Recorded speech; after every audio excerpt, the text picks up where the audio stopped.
नमस्कार। भगवान केदारनाथ को सब जानते हैं, लेकिन क्या आप जानते हैं कि उत्तराखंड में 5 केदार हैं जिन्हें पंच केदार कहते हैं।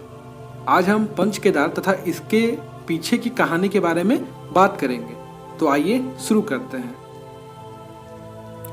ऐसी मान्यता है कि महाभारत के युद्ध में विजयी होने के बाद पांडव भ्रातृ हत्या के पाप से मुक्ति पाना चाहते थे, क्योंकि उन्होंने अपने ही भाई कौरवों का वध किया था। इसके लिए वे भगवान शंकर का आशीर्वाद पाना चाहते थे, लेकिन भगवान शंकर उन लोगों से रुष्ट थे। भगवान शंकर के दर्शन के लिए पांडव काशी गए, लेकिन भगवान शंकर काशी से गुप्त काशी चले गए। वे लोग उन्हें खोजते हुए गुप्त काशी तक आ पहुंचे। भगवान शंकर पांडवों को दर्शन नहीं देना चाहते थे, इसलिए वे वहां से अंतर्ध्यान होकर केदार में जा बसे। दूसरी ओर पांडव भी लगन के पक्के थे। वे उनका पीछा करते करते केदार पहुंच गए। केदार घाटी में पांडवों का आता देख भगवान शंकर ने बैल का रूप धारण कर लिया और वो वहां पे अन्य पशुओं में जा मिले। पांडवों को संदेह हो गया था, अतः भीम ने अपना विशाल रूप धारण कर 2 पहाड़ों पर पैर फैला दिया। अन्य सब गाय बैल तो निकल गए, पर शंकर भगवान जो बैल का रूप धारण किए हुए थे वो वहां से नहीं गए। भीम ने बलपूर्वक इस बैल पर झपटा, लेकिन बैल भूमि में अंतर्ध्यान होने लगा। तब भीम ने बैल की त्रिकोणात्मक पीठ का भाग पकड़ लिया।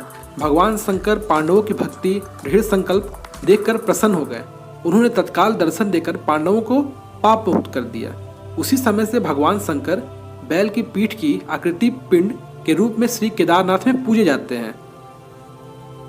ऐसा माना जाता है कि जब भगवान शंकर बैल के रूप में अंतर्ध्यान हुए तो उनके धड़ से ऊपर का भाग काठमांडू में प्रकट हुआ, जहां पशुपति नाथ का प्रसिद्ध मंदिर है। भगवान शंकर की भुजाएं तुंगनाथ में, मुख रुद्रनाथ में, नाभि मधेश्वर में और जटा कल्पेश्वर में प्रकट हुए।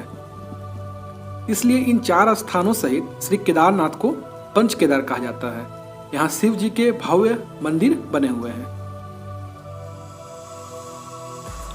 पंच केदार के सभी मंदिर काफी ऊंचाई पर है और सबसे ज्यादा ऊंचाई पर है तुंगनाथ, जिसकी समुद्र तल से ऊंचाई 3680 मीटर है।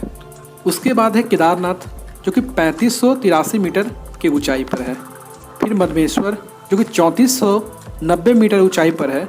उसके बाद रुद्रनाथ, जो कि 2286 मीटर ऊंचाई पर है, तथा कल्पेश्वर, जो 2200 मीटर ऊंचाई पर है। हम सब जानते हैं कि भोले बाबा को पाना आसान नहीं है। उन्हें पाने के लिए कठिन मार्ग तथा ऊंची चढ़ाइयों को पार करना पड़ता है, और भोले के भक्त भी निराले होते हैं। सभी बाधाओं को पार कर बाबा भोले का दर्शन करते हैं। ओम नमः शिवाय।